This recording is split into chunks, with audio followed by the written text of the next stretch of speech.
Eu subi à tribuna para falar, caro presidente dessa sessão, senador Paulo Paim, caros colegas senadores, senadoras, nosso telespectador da TV Senado e Rádio Senado, para falar sobre a eleição municipal que se avizinha, porque ontem foi o prazo para o registro das candidaturas e a campanha propriamente dita começa a partir de hoje. Mas antes de entrar nesse assunto, que serei breve, a oradora que me antecedeu, a senadora Vanessa, tocou novamente na questão do problema político que estamos vivendo, mas eu queria dizer que eu fiquei sabendo até pelo jornal Valor Econômico, que nos últimos 13 anos, senador Benedito, foram criadas 41 empresas estatais, 41, além das que já existiam, 41. E essas empresas estatais, eu gostaria de saber que serviço prestam à população brasileira. Elas geraram um déficit nas contas públicas de 8 bilhões de reais. 8 bilhões de reais, eu vou repetir. E essas empresas, só a folha de pagamento tinham 5,5 bilhões de reais, a folha de pagamento dessas estatais, ou seja, um perfeito aparelhamento partidário, político-partidário de empresas estatais criadas com essa finalidade, porque eu não vejo que essas empresas tenham melhorado o atendimento de saúde, o atendimento à educação, o atendimento à área da infraestrutura, da segurança, por exemplo. Seria muito bom se elas tivessem resolvido esses problemas que continuam os mesmos. Então, nós temos que botar os pingos nos is para reconhecer os erros cometidos até agora. Então, feito esse registro sobre este gasto que é pago pela sociedade brasileira, eu quero dizer que saúdo com essa reforma que o Congresso aprovou para que a eleição seja uma eleição mais barata. E será obrigatoriamente, senador. Não pode entrar recurso privado de empresas na campanha, apenas recursos das pessoas físicas, e 5.568 municípios brasileiros ontem tiveram que fazer o registro dos seus candidatos à reeleição ou novos candidatos que já foram prefeitos, muitos deles, e outros que se candidatam para aceitar o desafio de administrar os seus municípios. Essa eleição será a mais curta também, a campanha dos últimos 18 anos. Serão apenas 45 dias, metade do que era antes, 90 dias. Isso é bom para todos, porque a gente recém saiu de uma eleição, já entra noutra eleição e já logo vem outra eleição em 2018. Eu sou favorável, francamente, a que haja coincidência, que todas as eleições sejam feitas no mesmo dia. E aí nós teremos também uma economia. Já pensei diferente. Hoje não tenho a convicção de que é melhor para o país que funcione dessa forma. Então, está marcado para o dia 2 de outubro e os candidatos terão, a partir de hoje, terça-feira, 45 dias para realizar comícios, distribuir material gráfico e organizar passeatas e também carreatas. Ao longo dos últimos 2 anos, a mudança na lei eleitoral foi aprovada pelo Congresso e sancionada pelo Poder Executivo. Eu queria destacar aqui que agora será necessário, senador Paulo Paim, um uso muito adequado das redes sociais. Terá também que haver um compromisso dos candidatos, das coligações, sejam candidatos da chapa majoritária, a prefeito e a vice-prefeito, mas os candidatos e candidatas a vereadoras e vereadores, no sentido de conversarem diretamente com o eleitor, para dizer para o eleitor do seu município qual é a sua proposta, o que pretende. Mas o eleitor tem uma obrigação moral para evitar que haja isso que a gente está condenando tanto, que é a corrupção no processo político eleitoral, é examinar a honestidade e a competência do candidato que ela está votando, que o eleitor está votando, que a eleitora está votando. Não pode deixar e não pode terceirizar a obrigação da escolha de bons candidatos, porque é no município que começa tudo na política. É no pequeno município, no médio município, no grande município. Nos grandes, com mais de 200 mil eleitores, teremos 2 turnos, teremos debates na televisão. Isso também é importante para qualificar e para mostrar de que lado estão esses candidatos que pedem o voto aos eleitores do município. Então, essa eleição municipal terá sob este aspecto. Esperamos e espero, sinceramente, que não haja, pela legislação mais rigorosa, sem possibilidade de financiamento privado na campanha, mas quem está financiando a eleição, a campanha eleitoral, é bom que o cidadão entenda. É o povo brasileiro. porque o fundo partidário vai ser aplicado, uma parte dele, pelos partidos na campanha eleitoral. Então, haverá, a rigor, uma espécie de financiamento público da campanha, sem oficialmente este nome estar marcado nas manchetes dos jornais, porque o dinheiro recolhido para o fundo partidário será usado na campanha eleitoral. Então, eu queria chamar a atenção às redes sociais, o Facebook, o Twitter, o Instagram, o e-mail, tudo será muito importante nesta campanha. E quanto mais o candidato ou a candidata souber usar esta rede social, maior sucesso ela terá, mas ela não pode estar enganando a boa-fé do eleitor. Se mentir, logo ali adiante, a mentira tem perna curta.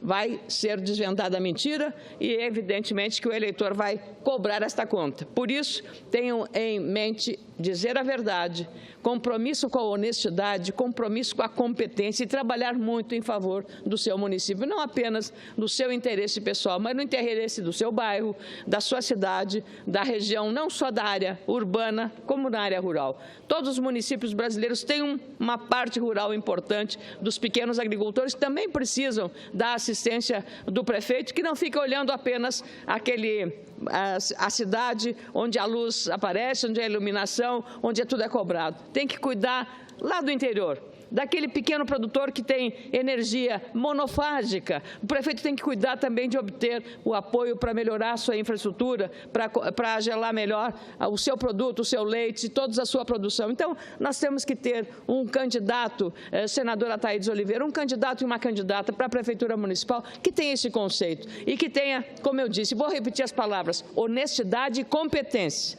Não basta apenas ser honesto. Aliás, esta seria a obrigação de todos nós, mas ter honestidade e competência para gerir o recurso público escasso, porque as prefeituras estão vivendo uma das piores crises. Eu sou senadora municipalista, uma das piores crises da sua história. E nós temos que, aqui no Congresso, no Senado Federal, a Casa da República, nós temos que trabalhar para reverter esse quadro de crise federativa que nós estamos vivendo. Eu peço licença ao nosso presidente Paulo Paim, que é muito liberal, e porque vê também no plenário. Eu estou encerrando, mas eu não posso me furtar de dar uma parte ao senador. Sei que o regimento, numa comunicação inadiável, não prevê, mas penso que a democracia e, sobretudo, a democracia do presidente Paim permitirá isso e eu, assim, encerro o meu pronunciamento. Obrigado, senadora Ana Amélia. Nosso presidente Paim, nesse momento, presidindo a casa. Eu vim correndo, senadora Ana Amélia, do gabinete, quando Vossa Excelência começou o pronunciamento. Vossa Excelência sabe que eu sou um admirador, né, do seu trabalho aqui nesta casa. E Vossa Excelência hoje traz esse tema tão importante, dizendo que o futuro do país passa pelo município. E é exatamente isto. Nós estamos vivendo essa crise política, econômica e social, exatamente porque lá na base a coisa não está acontecendo. Política é coisa muito séria. É coisa muito séria. O futuro do nosso país inicia-se na base. Vossa Excelência repetiu novamente que não basta ser só honesto, tem que ter competência também. A corrupção não é o grande mal deste país. O grande mal deste país, na verdade, é a má gestão. E nós tivemos um exemplo terrível dos dois gestores anteriores, Luiz Inácio Lula da Silva e Dilma Rousseff, que comandou a economia do nosso país. Não tinha competência nenhuma para administrar a nossa economia. Hoje, na Comissão de Assuntos Econômicos, senadora Ana Amélia, nós estávamos lá numa audiência com os representantes do Tesouro Nacional, da Receita e da Fazenda. Eles fizeram uma prestação de conta estarrecedores os nossos números, que nós já conhecemos, né? Quebraram realmente o país, porque além da honestidade, não tinha competência. E nós precisamos, senadora Ana Amélia, ir lá realmente na ponta, e orientar os nossos candidatos e também levar informações aos nossos eleitores, mostrar a eles o valor do voto, quanto é que custa esse voto. O voto daquele senhor mais humilde tem o mesmo valor do voto do Fernando Henrique Cardoso. A coisa é muito séria. Nós não podemos continuar com esse sistema político. Porque o fulano é bonzinho, nós vamos eleger ele. De forma alguma, nós vamos ter que buscar realmente candidatos que tenham competência, que tenham responsabilidade, que tenham o espírito de servir e não ser servido. Esse é o caminho. Quando nós conseguirmos chegar a esse ponto, lá no municípiozinho com 2.000 eleitores, 1.500 eleitores, eles saberem escolher o seu representante, não há dúvida.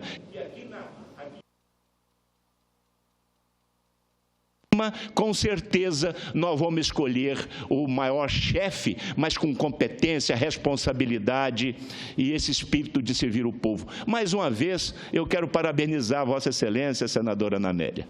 Obrigada, senadora. Eu não posso deixar de conceder ao senador Thelmário para encerrar também, porque não seria democrático de minha parte, senador. Senador Paulo Paim, muito obrigado, senadora Ana Amélia. Obrigada. Desde quando Vossa Excelência subiu à tribuna, trazendo esse assunto tão importante e tão oportuno, eu fiquei com muita vontade de pedir uma parte, mas presa um pouco o regimento, eu quis pedir, mas o senador Benedito de Lira dizia, olha o regimento, ele ficou me policiando. Mas como nós estamos num assunto tão importante, e agradeço Vossa Excelência e o presidente ter acatado essa oportunidade, tanto do nosso nobre senador que acaba de falar com a minha pessoa, eu quero dizer que Vossa Excelência, dentro dessa casa, como muitos, orgulha essa casa e orgulha a política brasileira. Vossa Excelência sempre trata com muita seriedade, com muita responsabilidade e da altura de Vossa Excelência, da dignidade, do caráter, da honestidade, Vossa Excelência chama a atenção da população brasileira para esse momento tão importante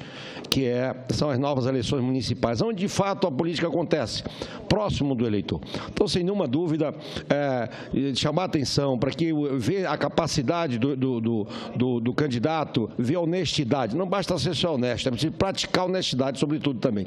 Mas há uma necessidade importante nesse contexto. O compromisso dele, compromisso com a saúde, com a educação, ver o passado vai apontar para o presente, porque há muitas histórias e, às vezes, muitos grupos políticos, eles dominam através dos meios de comunicação, e Vossa Excelência, que veio desse caminho, sabe que a comunicação ela é importante, às vezes ela funciona na cabeça das pessoas como água mole em pedra dura, tanto bate até que fura pela insistência. Então, aquela história de que ele rouba, mas faz, eu acho que tem que ser abolido, eliminado definitivamente isso da política brasileira. Isso é um exemplo ruim. Eu sempre digo o seguinte, quando as pessoas vêm me falar, eu vou dizer, olha, mal nenhum é necessário. Ninguém quer o mal na sua casa, seja ele qual for, ninguém quer. Então, quero aqui, mais uma vez, aplaudir Vossa Excelência e parabenizá-lo pelo assunto tão oportuno, tão importante e que o Brasil inteiro estivesse ouvindo nesse momento esse clamor, essa apelação, essa sugestão de Vossa Excelência, que tem autoridade para isso. Muito obrigada, senador Thelmário. Eu gostaria que tanto a parte do senador Ataídes quanto do senador Thelmário façam parte do meu pronunciamento. Eu já estou saindo da tribuna, mas não posso deixar também de fazer um lembrete. É preciso também que esses candidatos, senador Paim, tanto o candidato a vereador, a vereadora ou a prefeito, tenham um compromisso com a transparência, mostrar para o cidadão que vive no seu município onde ele está, o que ele está arrecadando e aonde ele está aplicando o dinheiro do cidadão. Muito obrigada, presidente Paim.